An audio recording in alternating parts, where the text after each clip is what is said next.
이 시간 우리가 함께 살펴볼 하나님 말씀은 다니엘서 2장에 있는 내용부터입니다. 다니엘서 그 1장부터 6장까지는 역사로 말미암은 교훈이라 그런 말씀을 드렸는데, 성경에 어떤 사건이 있고 그리고 성경 안에 그 사건에 대한 해석이 이미 있습니다. 그러면 다른 해석은 굳이 할 필요가 없는 것이죠. 성경이 말씀을 하셨다면 그 말씀하신 것을 우리가 바르게 알아듣고 성경 안에서 성경을 해석하는 그 내용대로 우리가 수용하면 되는 것입니다. 다른 욕심이 있게 되어지면 뒤에 본문을 다 읽지 않고 은중간하게 읽고 난 다음에 자기가 하고 싶은 말을 하게 되어지는데, 그런 것들 우리가 참 주의할 필요가 있죠. 조심하고. 그래서 이 다니엘서, 특별히 역사로 말미암은 교훈은 그 역사적 사건과 함께 그 사건에 대한 해석과 그리고 그 사건 이후에 있게 되는 그 반응까지 다 나오게 되어집니다. 특별히 이 느부갓네살 왕이라는 분의 그 반응을 우리가 아주 주의 깊게 볼 필요가 있습니다. 그러면 우리가 이 역사로 말미암은 교훈이 무엇인지를 누구나 다 알게 되는 것이죠. 우리 2장 1절부터 한번 봅시다. 느부갓네살이 다스린 지 2년쯤 지났습니다. 그때 느부갓네살이 꿈꾸고 그로 말미암아 마음이 번민해서 잠이 오지 않는 것입니다. 굉장히 특별한 꿈을 꿨던 모양이죠, 그렇죠? 그래서 그 꿈 때문에 고민스러워 잠이 안 오는 거예요. 왕이 그의 꿈을 자기에게 알려주도록 그 박수와 술객과 점쟁이와 갈대수사를 불렀다는 거예요. 엄청 많이 나오죠, 어중이 떠중이들. 실제로 이제 이 번역이 쉽지 않아서 우리가 번역된 내용 가지고는 금방 알기는 쉽지 않은 그런 이름들인데, 하르툼, 아샤프, 카샤트, 카스티마 뭐 이런 말들에 대한 번역들입니다. 제일 먼저 여기 나오게 되어지는 그 박수라 되어져 있는 이 하르툼 하는 말은 어떤 말이냐 하면 그 글을 받아 적는 사람들, 그러니까 기록으로 남기는 사람들을 얘기하는 거예요. 꽤 똑똑한 사람들이죠, 그렇죠? 그리고 이 아샤프, 카샤프 하는 말은 비슷한 의미이긴 한데 앞에 나서서 뭐라고 쭝얼쭝얼거리는 사람들이에요. 그러니까 굉장한 학식이 있어서 중얼거리기도 하고 또는 신에게 어떤 지시를 받아가지고 중얼거리기도 하고, 그런 사람들을 그렇게 하샤프, 카샤프 그렇게 얘기를 합니다. 그 다음에 여기 또 갈대아 술사라고 되어 있는 이 술사는 실제로는 점성술사를 얘기합니다. 이 카스티마라고 하는 것은 별을 보고 점치는 사람들인 거예요. 그러니까 그 당시에는 이런 사람들이 최고의 그 지식이 있고 지혜가 있다 그렇게 여겨지던 사람들입니다. 그러니까 왕이 그 사람들에게 내가 꿈을 꿨는데 이 꿈의 내용이 무엇인지, 근데 문제는 이 느부갓네살이 보통 인물이 아니거든요. 그러니까 너희들이 어떤 신에게 계시를 받아 그 해석을 낼 수 있다고 한다면 내 꿈의 내용까지도 내가 얘기를 해야 된다, 이렇게 말을 낸 것입니다. 그러니까 느부갓네살은 굉장히 합리적인 사람이었다는 것을 알 수가 있어요. 그러니까 아무거나 그냥 믿는 그 미신에 속한 사람이 아니었다는 거예요. 굉장히 명석하고 똑똑한 그런 인물이었죠. 그래서 왕이 그들에게 말합니다. 3절, 내가 꿈을 꾸고 그 꿈을 알고자 해서 마음이 번민하다. 그렇게 했더니 갈대아 수사들이 아람말로 왕에게 말하죠. 왕이여 만수무강하옵소서. 왕께서 그 꿈을 종들에게 이르시면 우리가 해석하여 드리겠나이다. 그 왕이 갈대아인들에게 대답을 합니다. 이르되 내가 명령을 내렸는데 너희가 만일 꿈과 그 해석을 내게 알게 하지 아니한다면 너희 몸을 쪼개버릴 거고 너희의 그 집을 거름더미로 만들 것이다.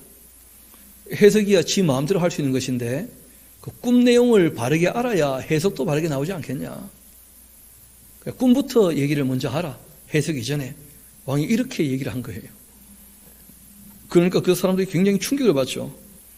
너희가 만일 그 꿈과 그 해석을 보이면 너희가 선물과 상과 큰 영광을 내게서 얻으리라. 그런즉 꿈과 함께 그 해석을 내게 보여라. 그들이 다시 대답을 합니다. 이르되 원컨대 왕은 꿈을 종들에게 말씀하여 주십시오. 그리하시면 우리가 해석하여 드리겠나이다.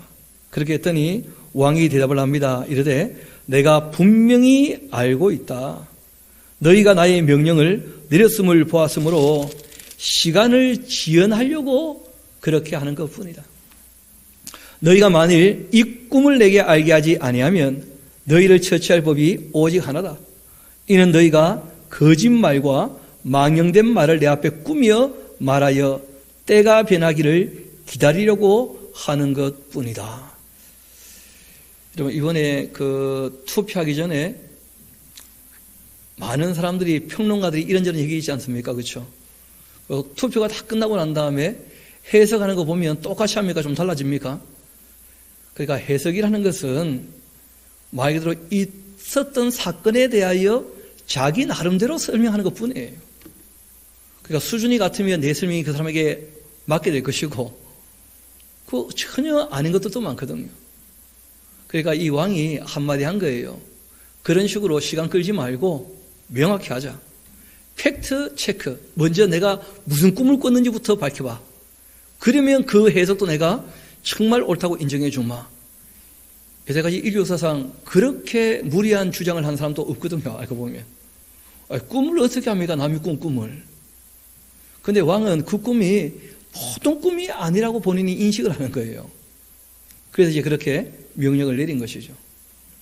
참 서로 입장이 어렵게 되고 말았는데 10절 봅시다. 갈대아인들이 왕 앞에 대답하여 이르되 세상에는 왕의 그 일을 보일 자가 한 사람도 없을 겁니다. 그는 자기들 생각이죠. 그렇죠? 나중에 이 꿈과 함께 해석을 보일 사람이 나타납니다. 그분이 바로 다니엘이니까. 우리가 알고 있는 것만이 다가 아니라는 거죠. 어떻게 보면. 그리고 한마디 더 합니다. 어떤 크고 권력 있는 왕이라도 이런 곳으로 박수에게나 술객에게나 갈대아인들에게 물을 자가 없었나이다. 왕께서 물으신 것은 어려운 일이라.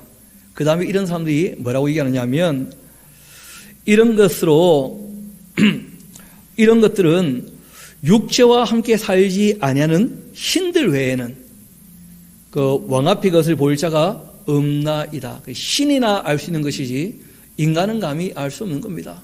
그렇게 이제 얘기를 한 거예요. 왕이 이로 말미암아 진노하고 아주 통분하면서 바벨론의 모든 지혜자들, 이때 이 지혜자 하는 말은 하킴이죠. 하킴. 모든 학사들, 학자들 이런 거예요. 다 죽이라 명령했는데 왕이 명령을 내리며 지혜자들은 죽게 되었고 이제 다니엘과 그 친구들도 당연히 죽게 되었죠. 학문에 아주 익숙한 사람들인데 다 학자들인데, 그런데 우리가 지난 시간 살폈던 것처럼 다니엘에게는 하나님께서 환상을 보고 환상을 해석하는 능력도 허락하셨다. 그런 말씀이 있었지 않습니까? 이어봅시다. 그때였습니다. 왕의 근위대장 아리옥이라는 사람이 그 바벨론 지혜자들을 죽이러 나갔는데 다니엘은요 아주 명철하고 슬기로운 말을 가지고 그 사람을 설득시켰다는 거예요. 이런 말을 할 때 일단 침착해야 됩니다. 그 톤이 높거나 톤이 빠르면 무슨 말인지 하나도 모르게 되어 있어요. 그러니까 일단 말을 할 때 침착하게 해야 되고, 그리고 그 말의 내용이 있어서 상대방을 설득할 수 있어야 됩니다. 앞뒤 말이 맞아야 된다는 거예요. 논리 정연해야 됩니다. 다니엘이 그렇게 얘기를 꺼내게 된 거예요. 우리 한번 봅시다.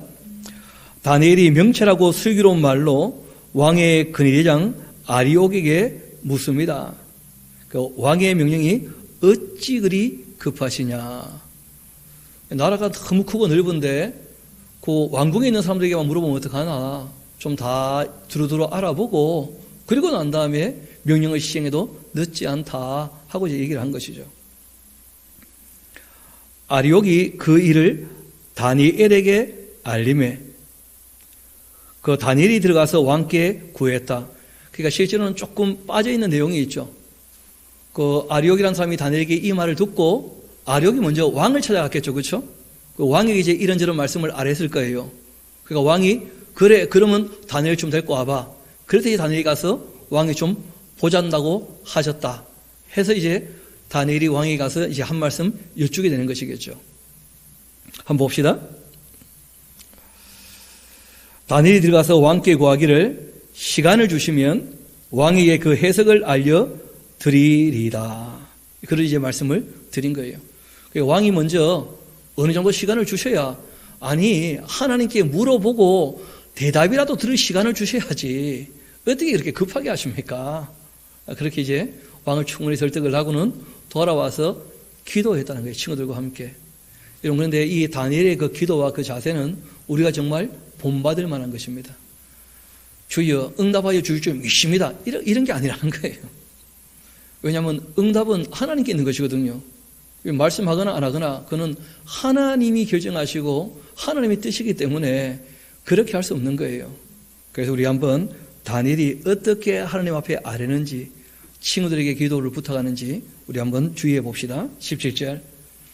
이에 다니엘이 자기 집으로 돌아가서 그 친구 하나냐와 미사엘과 아사랴에게 그 일을 알리고는 하늘에 계신 하나님이 이 은밀한 일에 대하여 불쌍히 여겨 주셔서, 그러니까 느부갓네살 왕의 이 무리한 요구 때문에 우리가 다 죽는 일이 벌어지지 않도록 우리를 어떻게 해요? 불쌍히 여겨 주셨어요. 그러니까 결정을 항상 누가 한다는 거예요? 하나님께서. 많은 분들이 기도에 대한 얘기를 할 때 마치 자기가 주인이 된 것처럼, 요구하면 다 얻어낼 것처럼, 그게 좋은 믿음인 것처럼 그렇게 얘기하는 경우가 있거든요. 기도라고 하는 것은 하나님이 주인 되신 것을 인정하는 자리입니다. 내 뜻대로 마옵시고 아버지의 뜻대로 되기를 원합니다. 또 되어지는 일들 가운데 우리가 어찌할 수 없을 때 긍휼히 여겨 주옵소서 하는 정도가 우리가 하나님께 말씀을 내어놓을 수 있는 내용들이라는 거예요. 다니엘이 보면 그렇게 기도하고 있죠. 이 은밀한 일에 대하여 불쌍히 여겨 주십시오. 다니엘과 친구들이 바벨론에 사는 제자들과 함께 죽임을 당하지 않게 하시기를 그들로 하여금 구하게, 하나님께서 긍휼히 여겨주셔서 우리가 죽지 않으면 좋겠다 하는 것이죠. 그런데 이 은밀한 것이 밤에 환상으로 다니엘에게 나타나 보임에 다니엘이 하늘에 계신 하나님을 찬송했다는 거예요. 다니엘이 너무 경건하게 살아서 하나님의 응답이 임하게 된 것인데, 우리 그 다음 이야기를 한번 봅시다. 다니엘이 말하여 이르되 영원부터 영원까지 하나님의 이름을 찬송할 것은 지혜와 능력은 다 하나님께 있기 때문입니다. 하나님은 때와 계절을 바꾸시는 분이시고 왕들을 폐하기도 하시고 왕들을 세우시는 분이시며 지혜의 자에게 지혜를 주시고 초명한 자에게 지식을 주시는 분이십니다. 그 하나님은 깊고 은밀한 일을 나타내시고 어두운 데 있는 것을 다 아시는 분이시고 또 빛이 그와 함께 있습니다. 하나님은 전지전능하시다 하는 신앙의 고백이 터져나온 것이죠. 나의 조상들의 하나님, 주께서 이제 내게 지혜와 능력을 주시고 우리가 주께 구한 것을 내게 알게 하셨사오니 내가 주께 감사하고 주를 찬양합니다. 곧 주께서 왕의 그 일을 내게 보이셨나이다. 그렇게 했고, 이에 다니엘은 왕이 바벨론 지혜자들을 죽이라 명령한 아리옥에 가서 그에게 이같이 말합니다. 바벨론 지혜자들을 죽이지 말고 나를 왕의 앞으로 인도하라. 그러면 내가 그 해석을 왕께 알려드릴 것이다 하고 이제 얘기를 한 겁니다. 그러니까 시간을 조금 주니까 신들 이외에는 알 수 없다는데 하나님의 은혜로 다니엘이 알게 된 것이죠. 그 꿈과 함께 그 해석을. 이 아리옥이라는 사람이, 아리옥은 그 이름의 뜻이 그 사자 같다, 아주 용맹하다, 그런 정도의 이름의 뜻을 갖고 있어요. 그 아리옥이 다니엘을 데리고 급히 왕 앞에 들어가서 아뢰되 내가 사로잡혀 온 이 유다 자손 중에서 한 사람을 찾아냈습니다. 그 꿈과 함께 해석을 볼 한 사람을 찾아냈습니다. 그가 그 해석을 왕께 알려드릴 것입니다. 왕이 대답하여 벨드사다리아 이름한 다니엘에게 얘기하죠. 내가 꾼 그 꿈과 그 해석을 너가 능히 나에게 알게 하겠냐? 했더니 다니엘의 그 대답도 우리가 꼭 봐야 됩니다. 알게 하겠습니다. 이렇게 한 게 아니라는 거예요. 다니엘이 왕 앞에 대답하여 이르되 왕이 물으신 바 은밀한 것은 지혜자나 술객이나 박수나 점쟁이나 누구라도 능히 왕께 볼 수가 없습니다. 오직 은밀한 것을 나타내시는 분은 하늘에 계신 하나님이십니다. 내가 잘난 것이 아니고 하나님께서 왕에게 어떤 얘기를 해주고 싶으셔서, 그리고 실제로는 왕이 먼저 궁금해했다는 거예요.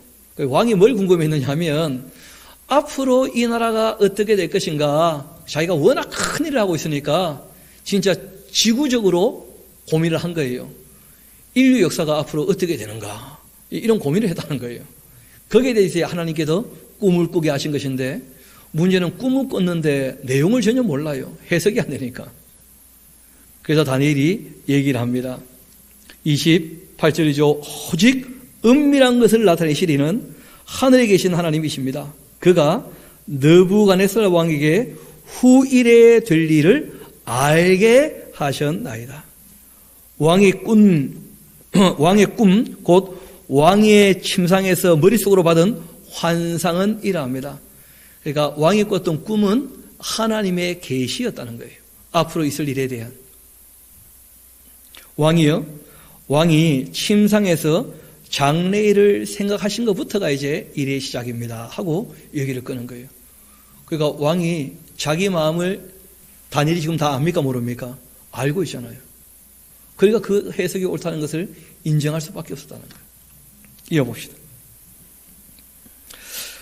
왕이 그 장래일을 생각하실 때 은밀한 것을 나타내시는 이가 장래일을 왕에게 알게 하셨사오며, 나에게 이 은밀한 것을 나타내심은 내 지혜가 모든 사람보다 낫기 때문이 아니라 오직 그 해석을 왕에게 알려서 왕이 마음으로 생각하던 것을 왕에게 알려주려고 하시는 것입니다.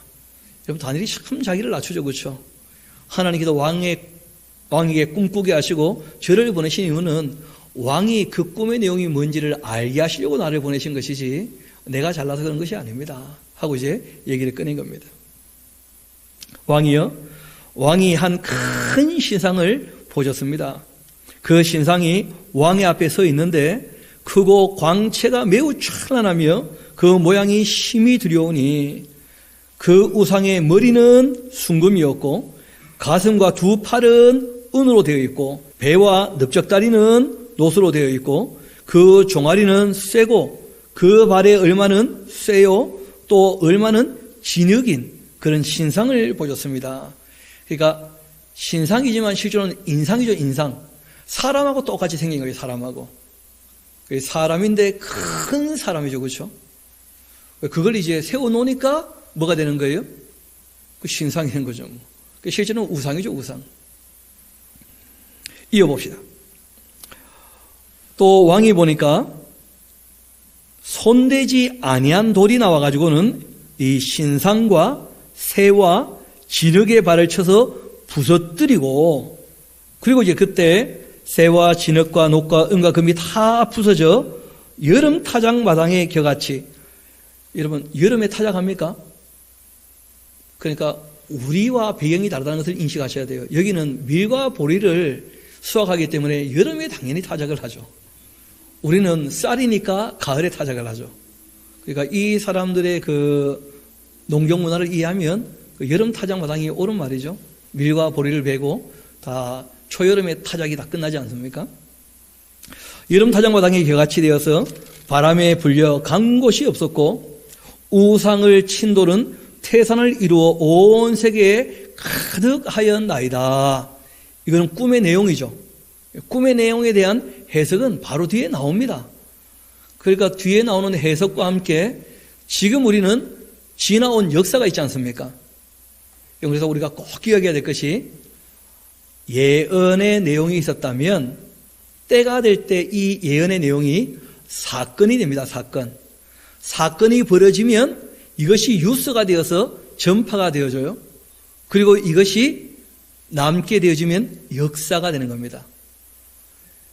그러니까 성경의 예언이 사건으로 이루어지고 그리고 뉴스가 되었다가 그리고는 역사로 남게 되어지면 하나님께서 말씀하신 대로 이루어졌구나, 이거 우리가 알 수 있지 않습니까? 그러면 앞으로 남아있는 예언이 성경에 여전히 있죠. 예수님 재림하신다는 예언이라든지 천년왕국에 대한 이야기라든지 이런 내용들도 말씀하신 대로 이루어질 줄 우리가 얼마든지 믿을 수 있다는 거예요. 그래서 이 다니엘서의 이 내용들은 지금 우리 신앙에도 굉장히 중요한 근간이 되는 것이죠. 우리 한번 꿈의 해석을 봅시다. 그 꿈이 이러한즉 내가 이제 그 해석을 왕 앞에 아뢰겠습니다. 왕이요, 왕은 여러 왕들 중에 왕이신데 하늘의 그 하나님께서 나라와 권세와 능력과 영광을 왕께 주신 것입니다. 그러니까 실제로 주인은 누구신 거예요? 하나님이 주권자이시고 왕에게 주관하도록 허락하신 것입니다. 그러니까 주관자는 얼마든지 바뀔 수가 있죠. 그래서 이제 이어 이런 말씀을 하십니다. 사람들과 들짐승과 공중의 새들 어느 곳에 있는 것을 다 막론하고 그것들을 왕의 손에 넘기사 다 다스리게 하셨는데 왕이 곧 그 금으로 된 머리입니다. 그런데 왕을 뒤이어서 왕보다 못한 다른 나라가 일어날 거라는 거예요. 이제 우리는 그 나라가 어떤 나라인지 압니다. 다니엘이 얘기할 때는 무슨 나라인지 몰라요. 그 시간이 지나가 봐야 아는 것이거든요. 어떤 나라일 것이라는 것은 아는데 무슨 나라인지를 모릅니다. 그런데 우리는 이미 이 예언이 사건으로 이루어졌고 뉴스가 되었다가 역사로 남아있기 때문에 알죠. 메데 페르시아, 고레스 왕국이죠. 페르시아 왕국. 이어봅시다. 왕을 뒤이어 왕보다 못한 다른 나라가 일어날 것이고 셋째가 또 있다는 거예요. 또 녹 같은 나라가 일어나서 온 세계를 다스리게 될 것입니다. 이 나라도 우리가 압니다. 그게 바로 헬라 제국이에요. 헬라 제국. 실제로 이제 다니엘이 이 왕이 꿨던 꿈에 대해서 본인이 세월이 조금 지나고 그 바벨론 말기에 환상을 보게 됩니다. 그 7장부터 나오는 내용이 바로 그 내용이죠. 그때 훨씬 더 명료하고 명확하게 하나님께서 앞으로 하실 일에 대하여 다니엘에게 알게 해주시는 내용들을 또 살피게 될 것입니다. 계시로 말미암은 교훈을 볼 때 그 내용을 다시 한번 우리가 정리해 보게 될 거예요. 그 내용은 단순합니다. 바벨론이 있었는데 이 나라가 무너지게 되어질 때 페르시아에 무너지게 될 것이고 페르시아가 서 있다가 얼마 안 가서 헬라에 또 무너지게 될 것이고 헬라도 쇠로 된 나라 로마에 무너지게 될 것인데 이 로마라고 하는 나라는 강한 나라도 있고 약한 나라도 있고 섞여 있다는 거예요. 연합국이거든요. 연합국. 그런데 문제는 이 로마가 통치할 때 하나님께서 진짜 하나님의 나라를 만드실 거라는 거예요. 그게 뭐냐면 교회입니다. 교회. 거기에 대해서 이제 꿈을 꾼 거예요. 우리 한번 봅시다. 40절 넷째 나라가 또 강하기는 쇠 같은데 쇠는 모든 물건을 부서뜨리고 이기는 것이라 쇠가 모든 것을 부수는 것 같이 그 나라가 문나라를 부서뜨리고 찌을 것이고 왕께서 또 그 발과 발가락이 얼마는 토기장의 진흙이고 얼마는 쇠인 것을 보셨은즉 그 나라가 나누게 될 것인데 왕께서 쇠와 진흙이 섞인 것을 보셨은즉 그 나라가 쇠같이 든든함이 있을 것이나 그 발가락이 얼마는 쇠요 얼마는 진흙인즉 그 나라가 얼마나 튼튼하고 얼마나 부서질만 할 것이고 왕께서 그렇게 쇠와 진흙이 섞인 것을 보셨은즉 그들이 다른 민족과 서로 섞일 것이지만은 그러나 그들이 피차에 합하지 아니함이 쇠와 진흙이 합하지 않음과 같을 것입니다. 그러니까 바벨론, 페르시아, 헬라, 로마가 끝나고 난다면은 로마 시대 같은 연합은 다시 일어나지 않는다는 거예요.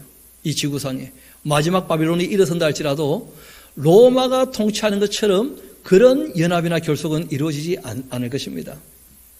중요한 것은 그 다음인데요. 이 여러 왕들의 그 시대에 하늘의 하나님께서 한 나라를 세우실 것입니다. 그러니까 인간 나라를 하나님께서 운영을 하셔서 실제로는 하나님의 나라 무엇이겠습니까? 교회를 세우신다고. 그래서 바울이 에베소에서 깨닫게 된 것 중에 하나가 뭐냐면 하나님께서 계획하신 것이 이 우주를 창조하시고 이 지구라는 별에서 인간 역사를 운영하시는 이유가 뭐냐면 하나님의 교회를 세우시고 그리고 마침내는 천국을 만드시는 과정이었다는 것을 깨닫게 되었다는 거예요. 그래서 본인이 하나님이 만드시는 그 교회에 일꾼된 것이 얼마나 복된 일인지 이런 고백을 하는 것을 보게 되어집니다. 우리가 어떤 건물을 지을 때 거푸집이라는 것을 짓지 않습니까? 그 세상 나라 역사는 뭐라는 거예요? 거푸집 같은 거라는 거예요. 실제로 그 안에 하나님께서 만드시고자 하는 진짜 나라가 있다는 거예요. 하나님의 나라. 그게 완성된 교회이고 실제로 또 이 땅에 남아있다가 천년왕국을 거치고 와서 함께 이루게 될 천국을 얘기하는 것이죠. 좀 더 이어봅시다. 이 여러 왕들의 시대에 하늘의 하나님이 한 나라를 세우실 텐데 이것은 영원히 망하지 아니하는 나라입니다. 또 그 국권이 다른 백성에게로 돌아가지도 아니할 것입니다. 도리어 이 모든 나라를 쳐서 멸망시키고 영원히 서게 될 것입니다. 손대지 아니한 돌이 산에서 나와서 쇠와 녹과 진흙과 은과 금을 부서뜨린 것을 왕께서 보신 것은 그러니까 실제로 이 모든 역사의 주인이 누구시라는 거예요? 하나님.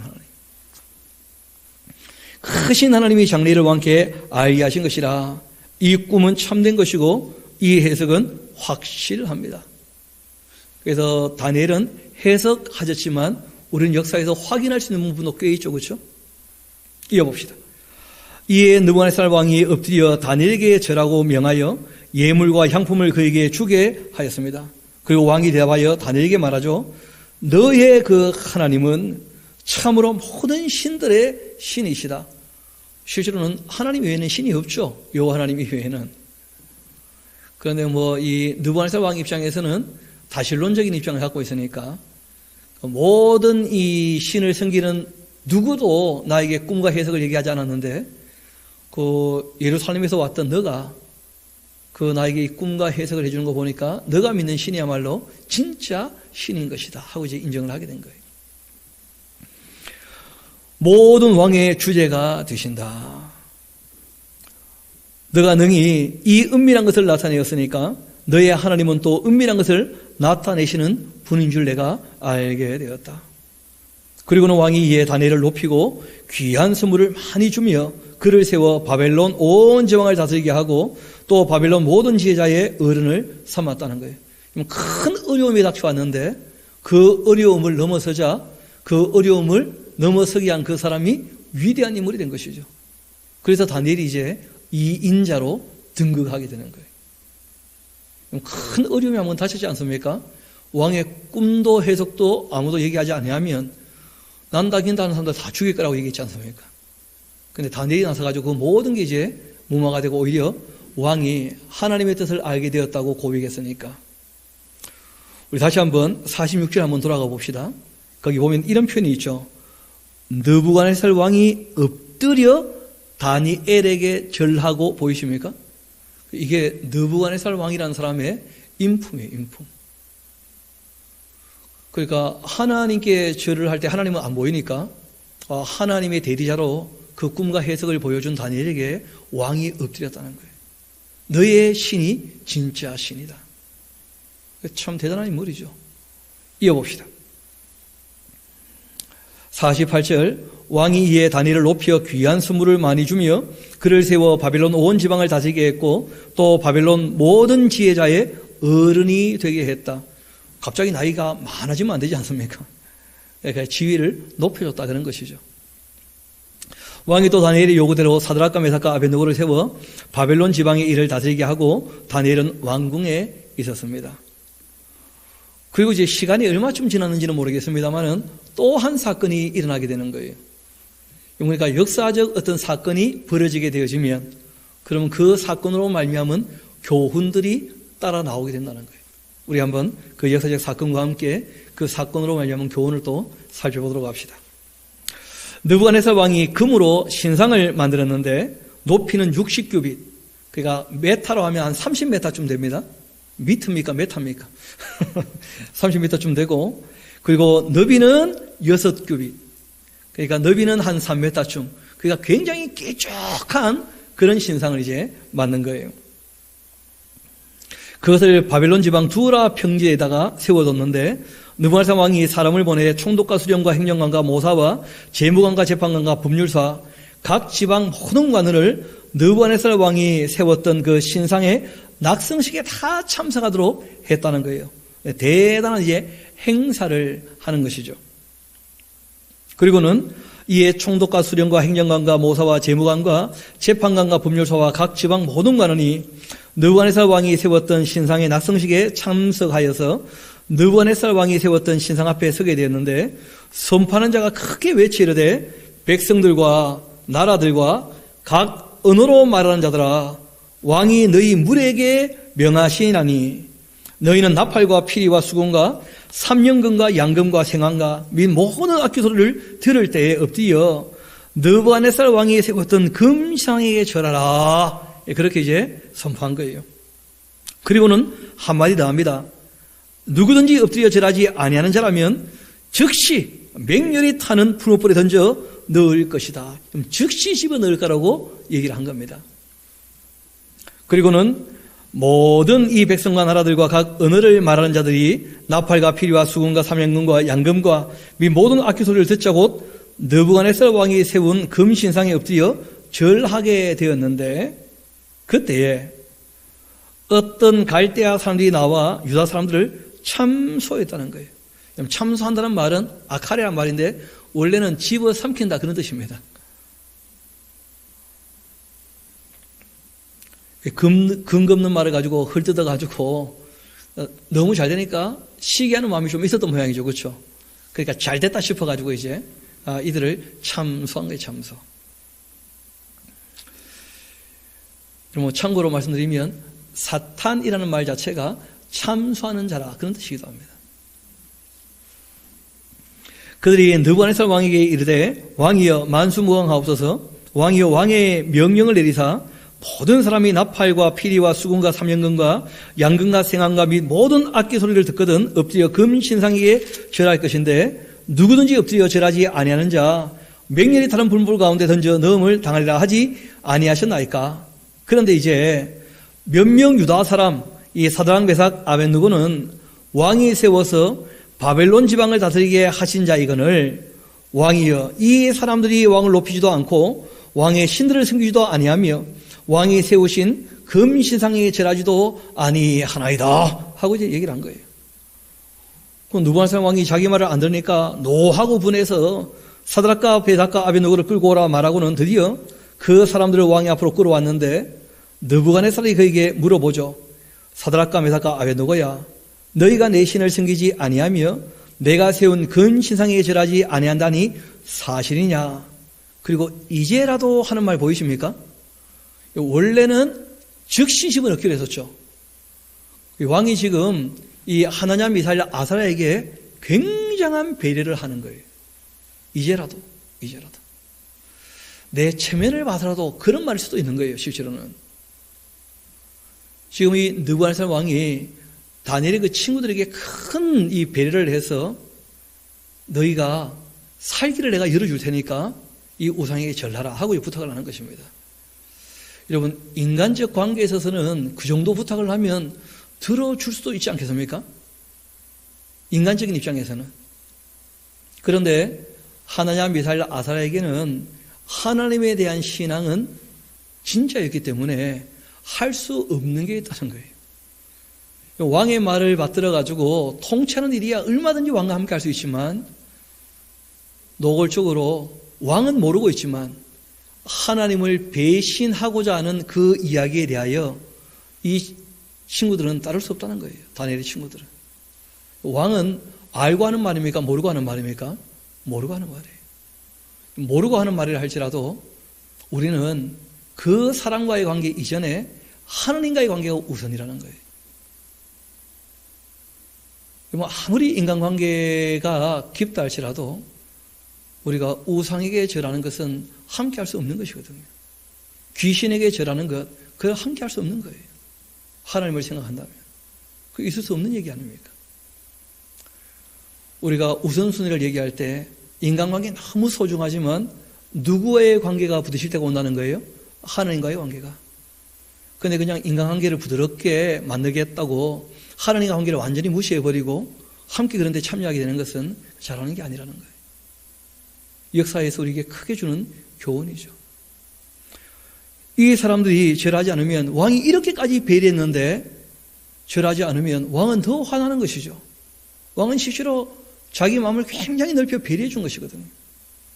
여러분, 인간적인 관계에 있어서는 정말 고마운 그런 입장일 수 있지만 하나님과의 관계를 생각했을 때 그 고마운 것이 아닐 수도 있다는 거예요. 오히려 왕이 배려해 주는 것은 고맙지만 우리는 그 일을 할 수 없다는 거예요. 이어봅시다. 이제라도 너희가 준비하였다가 나팔과 피리와 수금과 삼연금과 양금과 생황과 및 모든 악기 소리를 들을 때 내가 만든 신상 앞에 엎드려 절하면 좋겠지만은 너희가 만일 절하지 아니하면 즉시 너희를 맹렬히 타는 그 풀무불 가운데 던져 넣을 것이니까 능히 너희를 내 손에서 건져낸 내 신이 누구이겠느냐? 건져낼 신이 없다는 거죠. 근데 있습니다. 그렇지 않습니까? 느부갓네살 왕이 좀 마음이 거칠어졌고 교만하게 된 것이었는데, 그런데 그 하나냐, 미사야, 아사랴 이 세 분이 왕에게 대답한 말을 한번 들어봅시다. 느부갓네살 왕이요, 우리가 이 일에 대하여는 왕에게 말할 필요조차 없다는 거예요. 그러니까 이분들은 어릴 때부터 신앙에 있어서 우선순위가 명확하신 분이에요.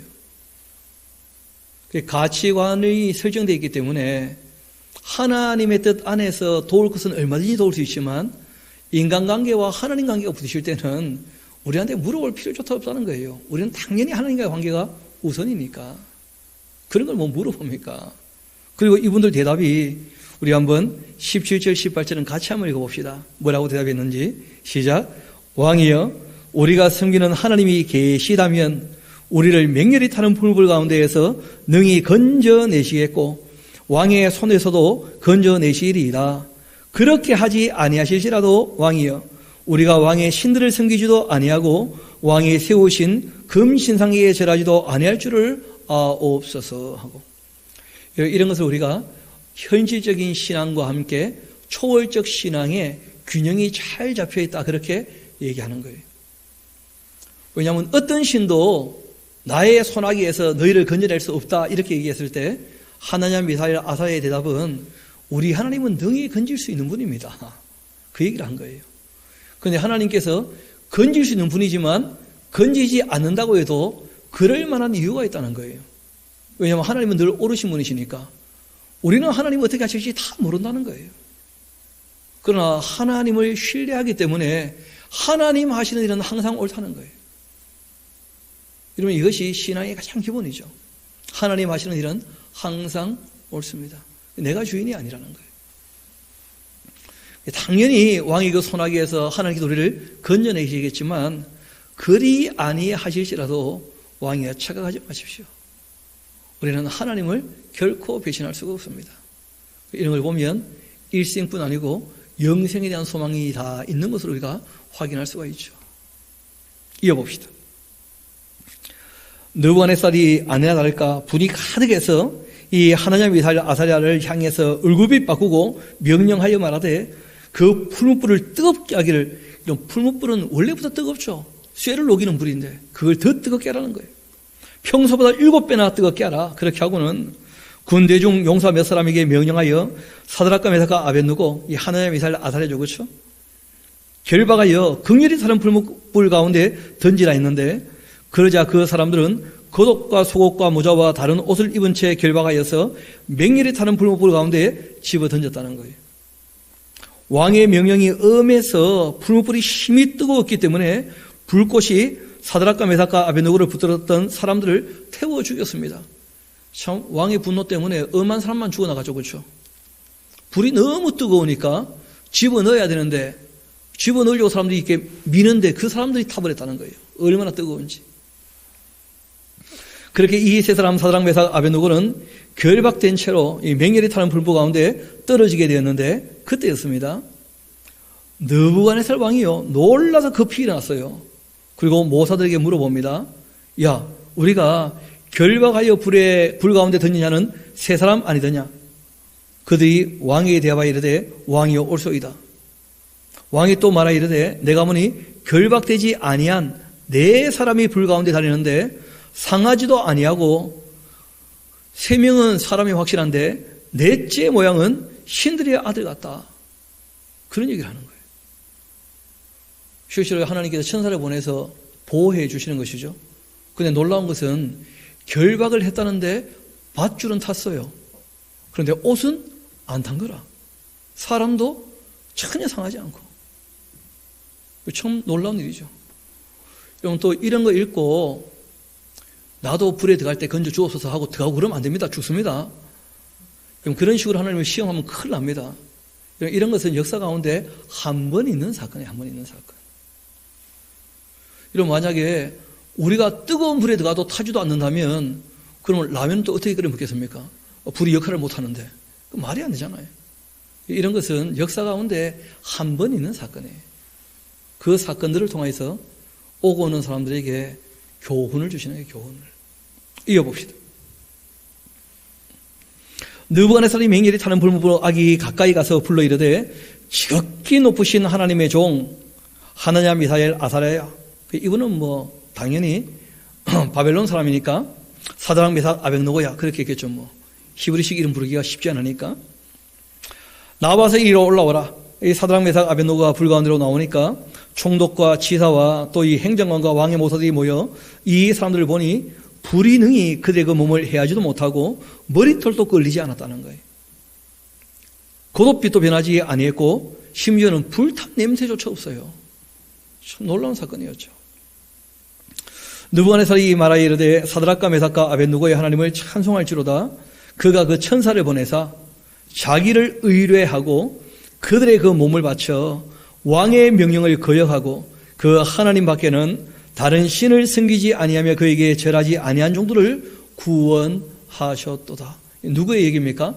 느부갓네살 왕의 고백이라는 거예요. 그래서 중요한 거예요. 내 말을 듣지 않고 하나님의 신의를 저버리지 아니한 그들을 하나님께서 천사를 보내서 건져주셨다. 그 하나님 내가 너희와 함께 찬양한다 하고 얘기를 한 거예요. 그러므로 내가 이제 조서를 내려놓으니 각 백성과 각 나라와 각 언어를 말하는 자가 모두 이 하나냐 미사엘 아사랴 그 하나님께 경손히 말한다면 그 몸을 쪼개버리고 그 집을 걸음토로 삼을지니 이는 이같이 사람을 구원할 다른 신은 없기 때문이다. 그렇게 하고는 이 왕이 드디어 사드락 메삭 아벳느고를 바빌론 지방에서 더욱 높였다는 거예요. 그럼 그런 역사적 사건이 있었고 이런 교훈들이 있는 거예요. 하나님은 겸손하게 하나님을 의뢰하는 사람들을 어떻게 하신다는 거예요? 건져내신다는 거예요. 그러나 우리가 이들의 고백처럼 그리 아니하실지라도 하나님께는 하나님의 계획이 다 있는 줄로 믿습니다. 하나님 하시는 일에 옳지 않음이 없거든. 그래서 우리가 이분들의 그 삶의 자세도 참 본받을 만하다는 거예요. 그리고 이제 느부갓네살 왕에 대한 이 사건이 하나 더 있죠. 또 꿈으로 이루어진 사건이기도 한데 거기에 대한 해석도 있습니다. 크게 어렵지 않은 내용입니다. 이어봅시다. 느부갓네살 왕은 천하에 거주하는 모든 백성과 나라들과 각 언어를 말하는 자들에게 조서를 내리노라. 여러분 이런 식으로 해서 그 하박국의 그 내용들이 나오죠. 물이 바다를 덮은같이 여호와를 인정하는 것이 온 세상 가득하게 될 것이다 했던 말씀들이 이런 식으로 다 이루어지는 거예요.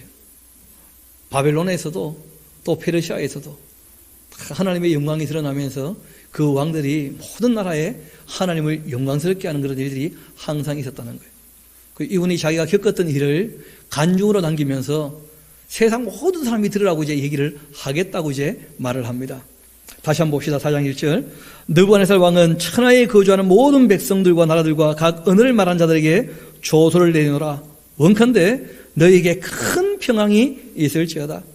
지극히 높으신 하나님이 나에게 행하신 이적과 놀라운 일을 내가 알게 하기를 즐겨하노라.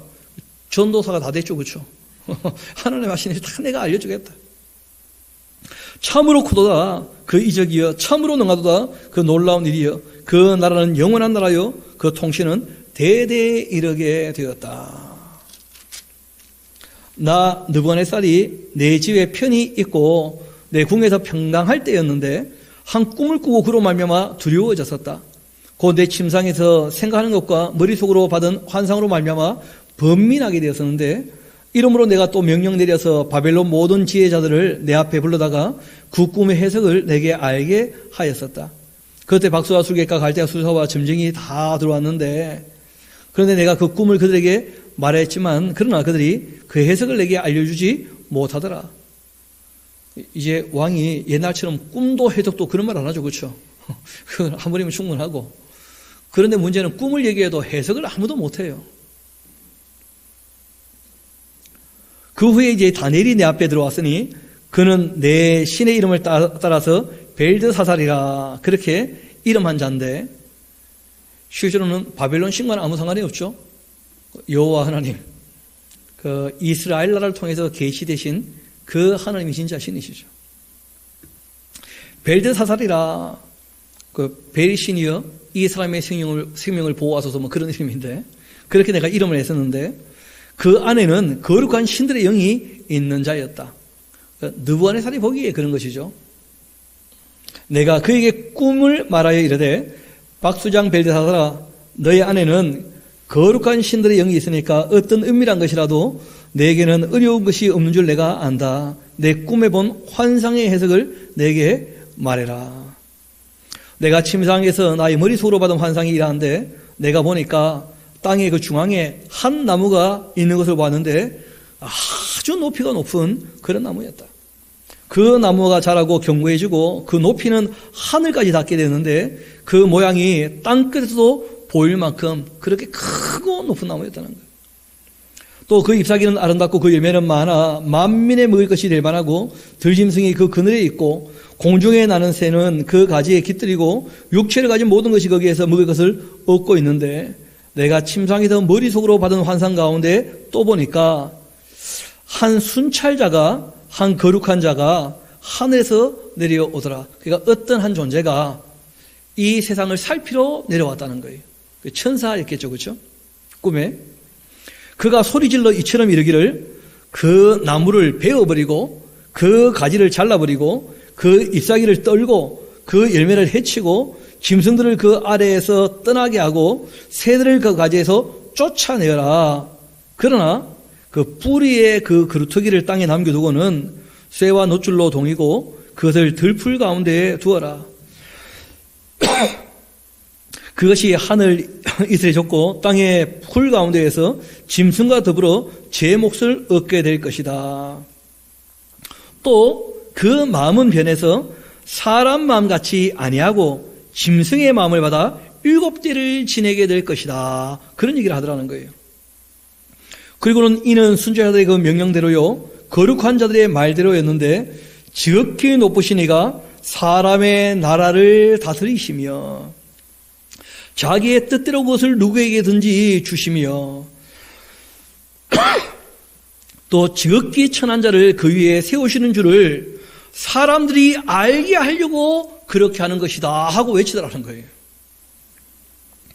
나 느부갓네살 왕이 이 꿈을 꿨는데 너 벨드사살아, 그 해석을 좀 밝히 말하라. 우리는 뭐 다니엘 얘기 안 들어봐도 알만하겠죠. 하나님께도 교만한 자 물리치시고 하나님이 세상 나라를 통치하신다는 것을 알려주겠다, 그렇게 하신 것인데, 그런데 이 느부갓네살이 도무지 무슨 말인지를 모르는 거예요. 왜냐하면 이 꿈을 꿀 때에도 여전히 교만했거든요. 자기가 주인인 줄 아는데 이게 대체 무슨 일인가, 뭐 그런 것이지 않겠어요? 그래서 이제 다니엘을 불러 얘기합니다. 너 벨드사살아, 그 해석을 밝히 말하라. 내 나라 모든 지혜자가 능히 내게 그 해석을 알게 하지 못하였으나 오직 너는 능히 할 것이니까 이는 거룩한 신들의 영이 너희 안에 있습니다.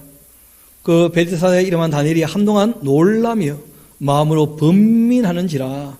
왕이 그에게 말하여 이르기를, 벨드사살아, 너는 이 꿈과 그 해석으로 말미암아 번민할 것이 아니니라.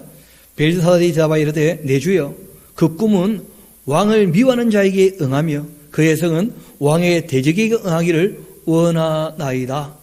그러니까 꿈이 안 좋다는 말을 이렇게 부드럽게 돌려서 얘기하는 거예요.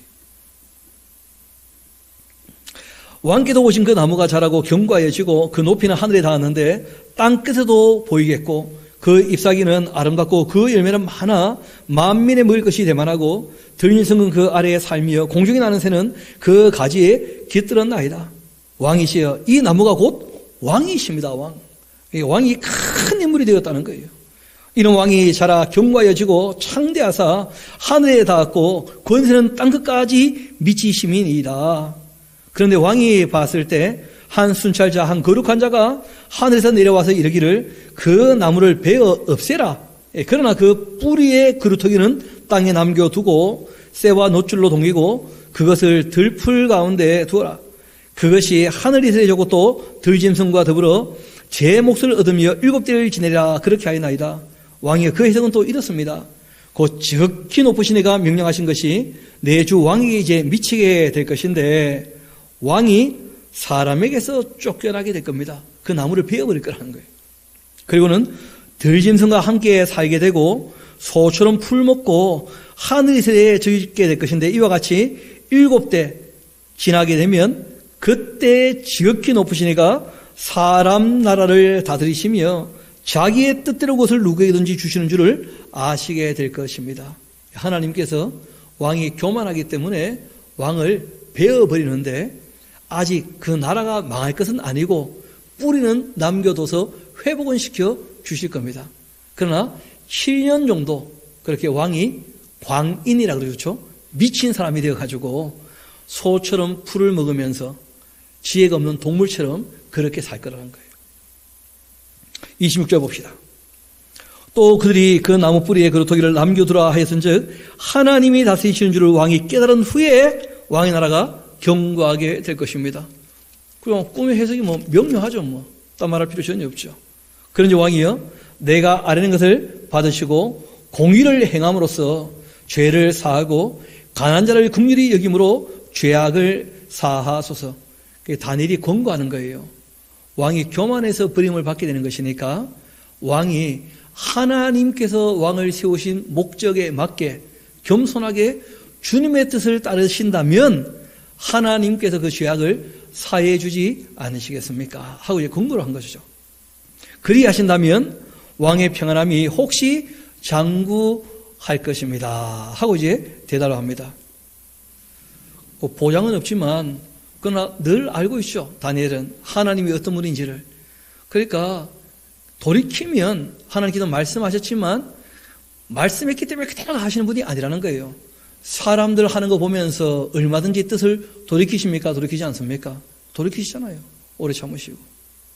그러니까 이제 다니엘이 그렇게 얘기를 한 거예요. 그러나 결국은요, 이 모든 일이 느부갓네살 왕에게 임하게 되었다는 거예요. 12달이 지난 후였는데 내가 바벨론 왕궁 지붕에 걸린 새 나 왕이 말하 이르되 이 큰 바벨론은 내가 했단 거예요. 내가. 거기다 꼽혀놓으세요. 내가 했다. 이게 문제라는 거예요. 그럼 그 지혜도 능력도 다 누가 주신 겁니까? 하나님이 다 주시는 것이거든요. 내가 능력과 권세로 건설하여 나의 도성으로 삼고 이것으로 내 위엄의 영광을 나타낸 것이 아니냐?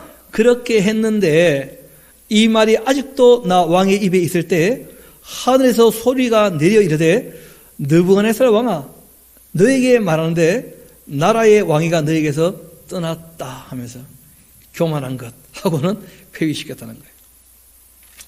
그래서 지혜가 떠나게 되자 미친 사람이 되었죠. 내가 사람에게서 쫓겨나 들짐승과 함께 살면서 소처럼 풀을 먹게 될 거고 이와 같이 7대를 지내 지극히 높으신 이가 사람 나라를 다스리시며 자기 뜻대로 그것을 누구에게든지 주시는 줄을 알기까지 이르리라 그렇게 하더라. 바로 그때 이 일이 나 느부갓네살에게 응함으로 내가 사람에게 쫓겨나서 소처럼 풀을 먹으며 몸이 하늘이 새졌고 머리털은 또 독수리털같이 자랐고 손톱은 새 발톱처럼 그렇게 자라게 되었다. 그렇게 해서 기한이 찼다는 거예요. 7대 한 7년쯤 되는 것이죠.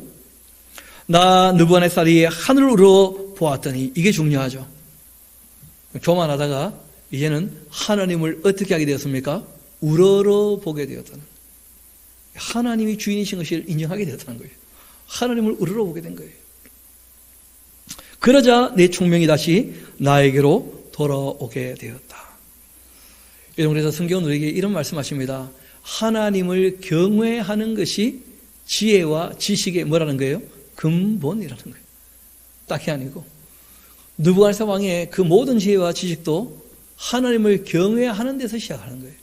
사람을 아끼고 사랑하는 데서.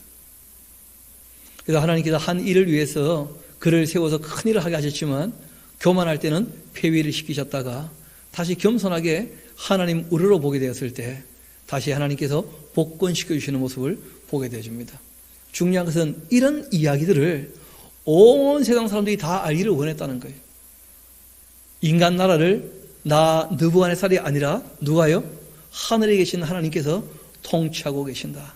그 사실을 기억하고 살아가자. 그 얘기를 하는 거예요. 그럼 실상 그렇게 해야지만 또 나라가 됩니다. 여러분, 왕이라고 하는 이 사람의 명령이 사람 마음까지 전파되겠습니까? 전달되고. 여러분, 아무리 폭력을 가지고 일을 해도 사람의 마음을 얻어낼 수는 없거든요. 그러니까 정말 모든 백성들이 왕들처럼 하나님을 두려워하면서 살아가야, 그래야지 나라가 나라답게 되는 거예요. 여러분, 나라 왕환자 잘한다고 되는 것도 아니고 대통령과 공무원 잘한다고 나라가 잘 되는 것도 아니에요. 백성들도 정말 깨어 있어서 자기 역할을 잘 감당할 때 그 마음에 양심이 살아있어야 되거든요. 그러지 않으면 엉망진창이 되고 말아요. 이번 우리가 코로나19를 보면서 그렇게 하는 나라와 그렇지 않은 나라들을 보지 않습니까? 그나마 양심이 살아있는 나라들이 있고, 또 돌이켜보면 양심이 있는 줄 알았는데 편할 때는 어려움 닥치니까 사람들의 양심이 없는 것처럼 보이는 나라들 얼마든지 있다는 거예요. 자기가 다 주인 되어 있어가지고 자기밖에 모르는 그런 사회가 얼마든지 있다는 거예요. 그래서 느부갓네살이 통치할 때 이제 깨닫게 된 거예요. 왕 혼자 잘한다고 되는 것이 아니고 모든 백성들의 마음을 하나님이 다스리셔야 돼요. 모든 백성들이 정말 양심이 살아서 하나님을 주인으로 인정하고 선하게 참되게 의롭게 그리고 아름다운 삶을 살려고 해야지만 그 나라가 아름답게 되는 것이죠. 그걸 이분이 깨닫게 된 거예요. 다시 34절 봅시다. 그 기한이 참에 나 느부갓네살이 하늘을 우러러보았더니 내 총명이 다시 내게로 돌아온지라. 이에 내가 지극히 높으신 이에게 감사하며 영생하시는 이를 찬양하고 경배하였나이다. 그 권세는 영원한 권세요 그 나라는 대대에 이르리로다. 땅의 모든 사람들을 없는 것 같이 여기시며 하늘의 그 군대에게든지 땅의 사람에게든지 그는 자기 뜻대로 행하시나니 그의 손을 금하든지 호극시 이르기를 내가 무엇을 하느냐고 할 자가 아무도 없도다. 어디 감히 인간이 하나님께 왜 이렇습니까 저렇습니까 할 수 없다는 거예요. 이분이 확실히 깨달은 거죠. 그렇게 내가 하나님을 인정하게 되었을 때 내 총명이 나에게로 돌아왔고 또 내 나라의 영광에 대해서도 내 위엄과 광명이 내게로 돌아왔고 또 나의 모사들과 간원들이 내게 찾아오니 내가 내 나라에서 다시 세움을 받고 또 지극한 위세가 내게 더하였느니라. 그러므로 우리 37절은 같이 한번 읽어봅시다. 마지막 결론이죠. 시작. 그러므로 지금 나 느부갓네살은 하늘의 왕을 찬양하며 칭송하며 경배하노니 그의 일이 다 진실하고 그의 행하심이 의로우심으로 교만하게 행하는 자를 그가 능히 낮추시더라 하고 얘기를 하는 거예요. 하나님은 교만한 자를 물리치시고 겸손한 자에게 은혜를 베푸시며 하나님을 의뢰하는 자들을 건져주시는 분이시다. 이걸 성경은 우리에게 명확히 오늘 우리에게 알려주고 있죠. 그리고 또 하나님께서는 이미 큰 그림 하나님의 인간 역사를 운영하시는 그 그림을 이미 다 그려놓고 있다는 거예요. 그리고 그 인간 역사가 다 진행해 갈 때 하나님의 진짜 나라 천국을 만들어 가시는데 그 핵심 되는 것이 바로 교회가 되는 것이죠. 나중에 새 예루살렘으로 이제 확인이 되겠죠. 그래서 오늘 우리가 함께 살펴본 말씀들 꼭 기억하시고 무엇보다 나의 주인이 정말 하나님이신가? 그리고 또 내가 사람들과의 관계에 있어서 나에게 너무 잘해주는 사람이라고 해서 하나님 관계보다 더 우선시하는 일이 있지는 않는가? 그런 것도 한번 생각해 봐야 돼요. 그래서 저도 여러분도 모든 관계에 있어서 하나님과의 관계가 최우선되는 그런 올바른 신앙이 되기를 소망합니다. 우리 2, 3분 정도 조용히 오늘 말씀을 생각하면서 마음을 정리하고 기도하도록 하시겠습니다.